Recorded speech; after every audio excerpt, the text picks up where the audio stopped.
আমার বোনেরা, চাকরি করা নারীদের প্রয়োজন হতে পারে। একজন বিধবা মহিলা, তিনি কি চাকরি করবেন না? অথবা একজন মহিলা অসহায় জীবনযাপন করছেন, প্রয়োজনে তিনি চাকরি করবেন, ব্যবসা করবেন, এতে কোনো অসুবিধা, সেটা প্রয়োজনের খাতিরে। কিন্তু প্রয়োজন নাই, দরকার আছে। আপনার হাজবেন্ডের অনেক টাকা পয়সা আছে বা আপনার সবকিছুই আছে, দরকার আছে আর দরকার নাই। আর একজন নারী যখন বাহিরে চলে যায়, দেখবেন যে সকল পরিবারে নারী পুরুষ উভয়ই বাড়ির বাহিরে থাকে, এদের ঘর বাড়ি বেশি অগোছালো থাকে। যে বাসা বাড়িতে ঢুকে দেখবেন বাসা বাড়ি অগোছালো, বুঝবেন এই ঘরের মহিলা ঘরের থেকে বাইরে থেকে বেশি।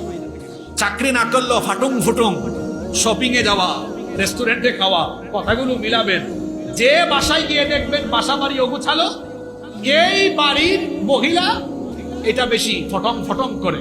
হয় বাইরে চাকরি করে, চাকরি বাকরি না করলেও বাহিরে বেশি আড্ডা মারে, বাসায় কম থাকে। সে হয়তো রেস্টুরেন্টে গিয়ে ঘুরবে, পতেঙ্গায় যাবে, আজ এখানে কাল ওখানে, আজ এখানে কাল সেখানে, মানে বাড়িতে নাই, বাসার বাহিরে বেশি। ঘর বাড়ি গুছায় রাখার তার কোনো সময়। কি বলেন, কথা ঠিক না বেঠিক?